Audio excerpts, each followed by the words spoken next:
My husband is a transgender man and we've always wanted to start a family together. I have a huge fear of pregnancy, so he offered to carry the baby. It was an insane process. He had to stop taking testosterone for a long time, but he was amazing throughout the whole process and I did everything in my power to help him feel more comfortable. None of my family know that he's transgender. They're homophobic, transphobic, all the phobics, but our friends know. He posted an ultrasound on his private Instagram, not knowing that my sister follows him on a burner account. Well, she saw the photo and told my whole family. They were furious that I wouldn't tell them. Our plan was always to say that we adopted. They assumed I was the one pregnant and blew up on me, so I just let it go and rolled with the lie because I wasn't going to out my husband. The first couple of months, I let them visit. Eventually, I'd start eating big meals and purposely bloating myself to the point of discomfort so I looked pregnant. They said around the 6-month mark that I was remarkably small, but I just played it off. Eventually, I couldn't lie any longer, so I looked for every excuse in the book not to see my family. I turned down the offers of baby showers, gender reveal parties, and anything that would require us seeing each other. Luckily, my family lives an hour away and we all live busy lifestyles, so them randomly visiting wasn't an issue. The one time they did pop in unexpectedly, we were out of the house. If they FaceTimed, I made a point to be in bed feeling horribly sick so I couldn't give the bump update. I lied my ass off and they just thought that I had a rough pregnancy. My husband gave birth a year ago and went straight back on testosterone, and now we're happy as ever. My family have met our daughter and they adore her. However, a week ago, after an argument between myself and a friend, said friend decided to out my husband by messaging my family and included proof. They did it by adding everybody to a group chat, posting screenshots and basically the whole story, then saying,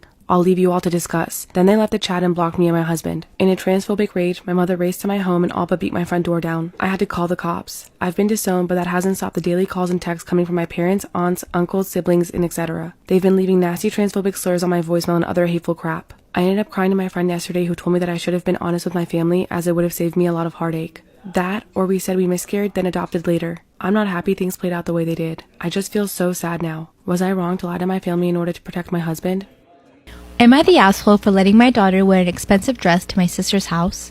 Me, my husband, and our 15-year-old daughter, Georgia, went to my sister's place for lunch this past weekend. Georgia is very bright. She completed her exams early and is now studying more advanced material. She's a big fashionista, a lot more than I was at that age. She loves pretty clothes and outfits, and we're happy to get her as much as we can, provided she behaves well and keeps up the good grades. The lunch with my sister was fairly casual, but Georgia wore her new pink dress. My sister isn't as well off as we are, unfortunately, and she is raising 3 children on her own, and her job isn't a high-paying one. In the past, she asked me if Georgia could tone down her outfits when we come to visit because she doesn't want her kids being upset because they can't afford things like that. I do get my sister's point, but it's not down to me to police what Georgia wears. I've spoken to Georgia about it, but I left the final decision to her. Anyway, so we went for lunch and Georgia ended up getting into an argument when my sister's 13-year-old daughter Lucy asked about the dress and where it was from. Georgia answered that it didn't matter because Lucy couldn't afford it anyway. We told Georgia to shut up as soon as the comment left her lips, but it soon ended up with Georgia and Lucy screaming at each other. My sister made the kids vanilla milkshakes, and Lucy decided to throw hers all over Georgia, ruining the dress. Georgia burst into tears, and to be fair, my sister did bring her a change of clothes. I said that if the dress was permanently ruined, I wanted my sister to reimburse us. My sister has refused and said that it was our responsibility because my daughter wore an expensive dress despite being warned not to.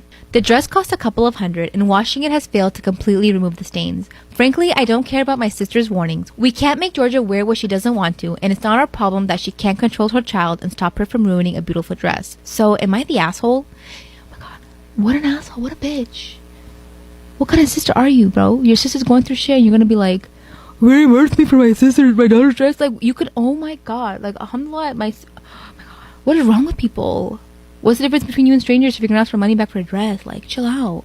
Would I be the asshole if I reported a coworker for having a fake pregnancy? Okay, so we snitching today. I, a 25-year-old female, found myself at a crossroad recently and thought posting here could help. I don't want to be too specific, but I've been working at a big company for a few years now, and the work I do always requires teamwork and technical precision. However, Eliza is known by colleagues for being someone who does not pull her weight. She never follows procedure, which results in someone always having to clean up after her to save projects. HR has basically moved her to every position possible, hoping she would fit somewhere so they don't have to fire her. But she recently made a huge mistake due to negligence that cost the company a big client. So a couple of weeks ago, HR called me and asked if I would be interested in filling the position Eliza currently holds. We even discussed salary and certain conditions. It seemed that Eliza's firing was being negotiated. Yet Eliza arrives at the office the next day and wouldn't you know it, she just found out she's pregnant, which means she can no longer be fired at all. I was bummed out because HR immediately informed me that they can't afford to still promote me due to losing that big client and Eliza's position isn't vacant anymore. But fine, I wouldn't want to have a pregnant woman fired over me anyway. Fair enough. The thing is, Eliza's mom, who she lives with, is a distant relative's friend. I only saw her in person a couple of times, and I'm sure Eliza has no idea about this since we never met at family gatherings and don't really know each other. But 3 days ago, I saw her mom at said relative's house and congratulated her on being a new grandma. She laughs and says Eliza was never pregnant at all. I must have heard a rumor that was wrong. I go home and that night said relative sends me a video taking the day of Eliza downing a bottle of alcohol with the caption, 2-month pregnancy celebration, in quotes. Basically mocking me for thinking she's pregnant while I must have heard a rumor that was wrong.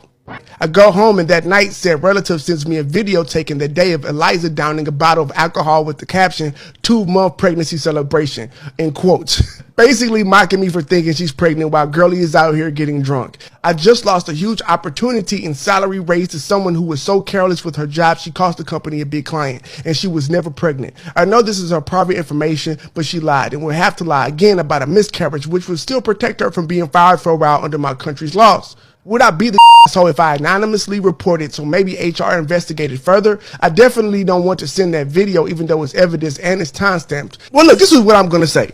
Would you be the asshole? Kinda. But in this world, you have to decide what you want to be. Do you want to be a shark or not? Do you want to be a winner or not? Now, you can sit at this job for the next 2 years with your current pay and your current status and shuffle papers around and stay in the same spot. Or you could do a little high-level snitching and get Eliza out of here. She's a liar, she's bad for the company, and she's bad for your business. But if you happen to be wrong, you're probably going to get your head chopped off. If you gon' snitch, you got to snitch all the way. Get references, phone numbers, and you can still do it anonymously, but do it well. The world is made up of winners and losers. You can win here or you can lose here. She's winning because she's half-assed doing her job and making sure she can't get fired. You playing by the book. Hit that follow button and subscribe to the podcast on YouTube, Spotify, and Apple Podcasts. I am Joe Stone. Bye.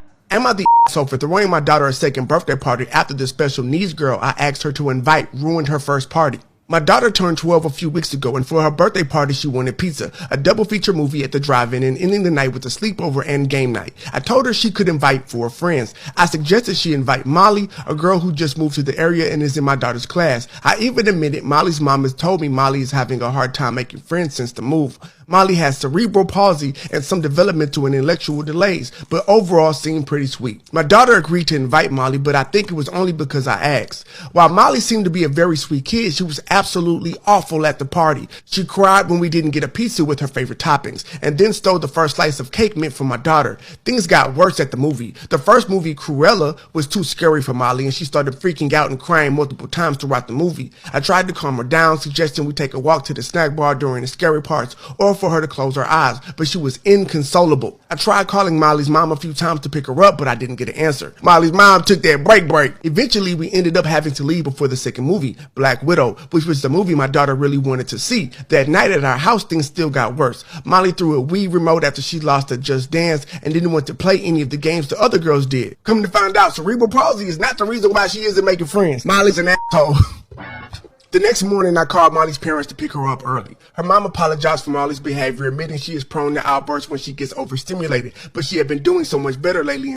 The next morning, I called Molly's parents to pick her up early. Her mom apologized for Molly's behavior, admitting she is prone to outbursts when she gets overstimulated, but she had been doing so much better lately in her therapy. A few days later, though, Molly told me that she can't stop talking about the party and how much she had fun. That evening, after all the other girls had left, my daughter was clearly upset about having her birthday ruined. I felt bad for asking her to invite Molly, so I told her the next weekend I would take her and her friends out for pizza and to see the Black Widow in theater to make it up to her. But my partner thinks this is a jerk move. He pointed out that sometimes life isn't fair and that things get ruined. He also doesn't think it's a good idea to show our daughter it's okay to exclude people who are different. I'm gonna be honest with you. You are not the asshole here, and I don't necessarily think that your husband is right. Do you want to teach your daughter to include people? Of course, and you did a great job of doing that. Unfortunately, it doesn't always go to plan. I think that you should say, hey, you did a great job with Molly. I appreciate you listening to me and inviting her to your party. I know it didn't go the way we planned, but I'm very proud of you. And to reward you for being this kind of person and still being so nice to her, even though she wasn't the best person at your party,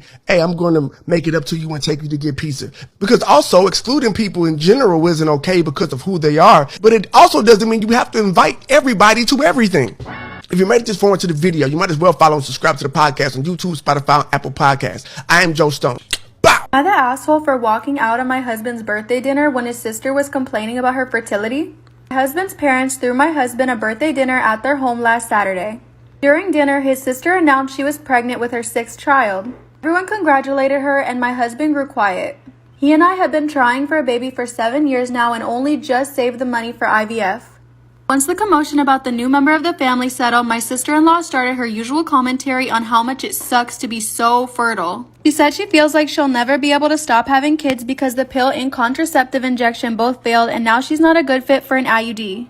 She even pointed out that she'd been pregnant so often they don't even need to have full sex anymore for her to get knocked up. I couldn't take it and walked out. My husband followed me and I could see he was holding back some tears too. He apologized for saying nothing and I said he didn't need to because he was obviously struggling too. By the time we made it home, his parents had called saying they were so sorry and how none of that was meant to happen.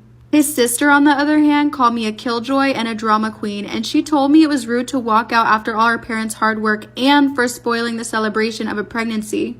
I hung up on her and I want to cry because her words stuck in my head. Since then, she and my husband got into a fight because she called me selfish and said I made the dinner about me. I wish I could feel like she's totally wrong, but I worry she's right. I'm an asshole for making rules by my unborn son that I expect my boyfriend's family to follow. I'm currently 22 weeks pregnant with a little baby boy. I live with my boyfriend and I made a lot of changes in where I go and who I see. Most of his intimate family is not vaccinated and does not plan on getting vaccinated, which makes me worry because I do not want to get sick, and when my baby is here, I do not want them to get sick either. I don't have any problems with his family, just their views on things don't exactly align with mine. My boyfriend's mom has a room at our house, but she doesn't really come over except for during the day sometimes. She also has a room at her daughter's house as well. I told my boyfriend when the baby comes that we'll move into his mom's room, the baby will have our room. When his sister found out, she did not like that idea. His family also comes over whenever they please without warning. I told him I want 2 weeks uninterrupted with the baby and no one can come over. When his mom found out, she was livid and says she has every right to see whoever she wants. They also got upset when I said I only wanted my boyfriend in the delivery room. I've also had some medical issues during this pregnancy as well, which is why I have these rules. So am I the asshole here?